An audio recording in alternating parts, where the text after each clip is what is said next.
Hi అండి, నమస్తే. నేను మీ Navyasri. Welcome to it non stop. ఇవాల్టి సెషన్లో స్పాంజ్ కేక్ ఎలా తయారు చేయాలో చూద్దాం.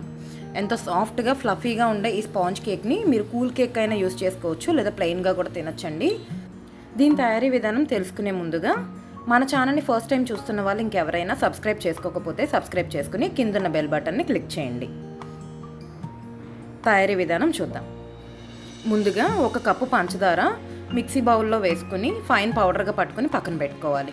ఇప్పుడు ఒక మిక్సింగ్ బౌల్ తీసుకుని అందులో ఒక జాలి కానీ జల్లెడ కానీ పెట్టుకుని 1 కప్పు మైదాని ఇలా జల్లించుకుని తీసుకోవాలి. ఆ తర్వాత మనం గ్రైండ్ చేసి పెట్టుకున్న షుగర్ పౌడర్ని కూడా యాడ్ చేసుకోవాలి. నేను 1 కప్పు మైదాకి 1 కప్పు పంచదార వాడుతున్నానండి. షుగర్ పౌడర్ యూజ్ చేసేటట్టయితే 1.5 కప్ దాకా పడుతుంది. అలానే 1 table spoon baking powder, 1/2 table spoon baking soda, ఇవి కూడా ఒకసారి జల్లించుకుని ఈ ఇంగ్రీడియంట్స్ అన్నింటినీ కూడా ఒకసారి మిక్స్ చేసుకుని పక్కన పెట్టుకోవాలి.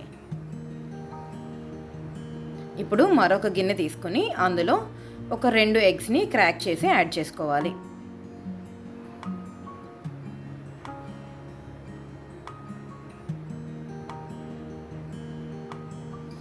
ఈ ఎగ్స్ రెండింటినీ కూడా బాగా విస్కర్తో విస్క్ చేసుకోవాలి.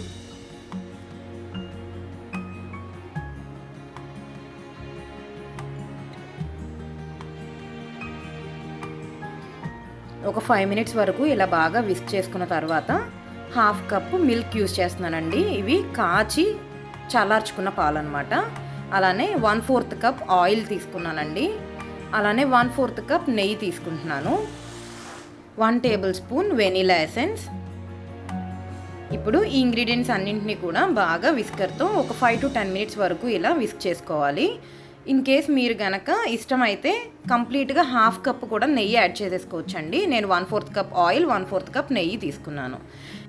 ఈ ఎగ్ మిక్స్చర్ని డ్రై ఇంగ్రీడియంట్స్లోకి యాడ్ చేసుకుంటూ కట్ అండ్ ఫోల్డ్ మెథడ్లో కలుపుకోవాలి. ఇన్ కేస్ మీరు గనక ఎగ్ మిక్స్చర్ కలుపుకోవడానికి పెద్ద బౌల్ తీసుకున్నట్లయితే ఫ్లోర్నే 2 to 3 బ్యాచెస్లో ఎగ్ మిక్స్చర్లో వేసుకుంటూ కలుపుకోవాలి. బట్ మీరు ఏది ఎలా కలుపుకున్నా సరే కట్ అండ్ ఫోల్డ్ మెథడ్లో కలుపుకుంటేనే కేక్ అనేది మీకు చాలా ఫ్లఫీగా వస్తుంది. మీ ఇష్టం వచ్చిన డైరెక్షన్లో కలపకూడదండి. కట్ అండ్ ఫోల్డ్ మెథడ్లో మాత్రమే కలుపుకోవాలి.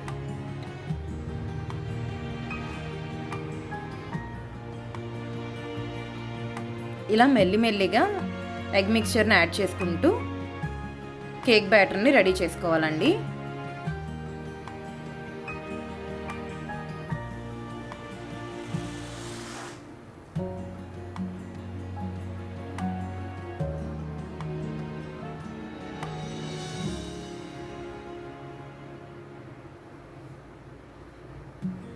కరెక్ట్గా నేను చెప్పిన క్వాంటిటీస్ అయితే సరిపోతాయి. ఇన్ కేస్ మీకు గనక కేక్ బ్యాటర్ నేను చూపించే కన్సిస్టెన్సీలో గనక రాకపోతే కొద్దిగా మిల్క్ని మీరు యాడ్ చేసుకోవచ్చు.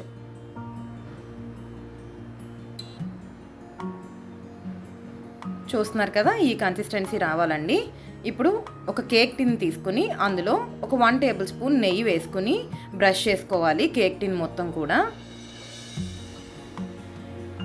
ఇలా నెయ్యిని బ్రష్ చేసుకున్న తర్వాత కొద్దిగా మైదా వేసుకుని కేక్ టిన్ మొత్తాన్ని కూడా ఇలా డస్ట్ చేసుకోవాలి మైదాతో. ఎక్సెస్ ఫ్లోర్ ఉంటే రిమూవ్ చేసేసుకోవాలండి.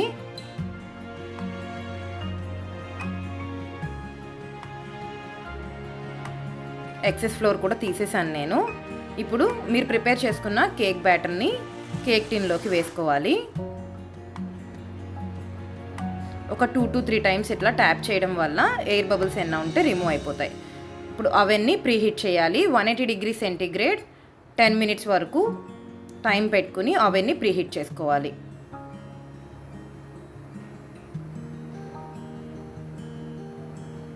టెన్ మినిట్స్ తర్వాత అవెన్ డోర్ ఓపెన్ చేసి లో ర్యాక్ పెట్టుకుని కేక్ టిన్ పెట్టి బేక్ చేసుకోవాలండి.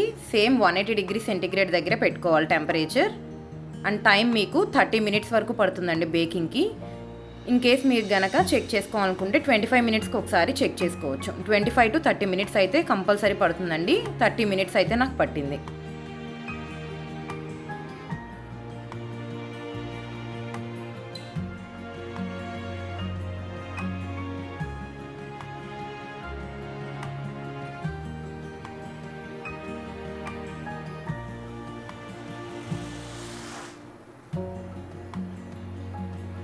30 మినిట్స్ తర్వాత వెంటనే మీరు అవెన్ డోర్ ఓపెన్ చేసి టిన్ని రిమూవ్ చేయకుండా ఒక 10 మినిట్స్ వరకు వెయిట్ చేయండి. ఆ తర్వాత కేక్ టిన్ని అవెన్ నుండి రిమూవ్ చేసి కొంచెం చల్లారిన తర్వాత మాత్రమే మీరు కేక్ని టిన్ నుండి సెపరేట్ చేయాలండి. ఇప్పుడు టూత్పిక్ టెస్ట్ ఒకసారి చేసుకుని చూడండి. చూస్తున్నారు కదా టూత్పిక్ ఎంత క్లీన్గా వచ్చిందో. ఇప్పుడు ఒకసారి స్పాచులాతో కేక్ ఎడ్జెస్ని ఒకసారి స్క్రేప్ చేసి డీమౌల్డ్ చేసుకోండి.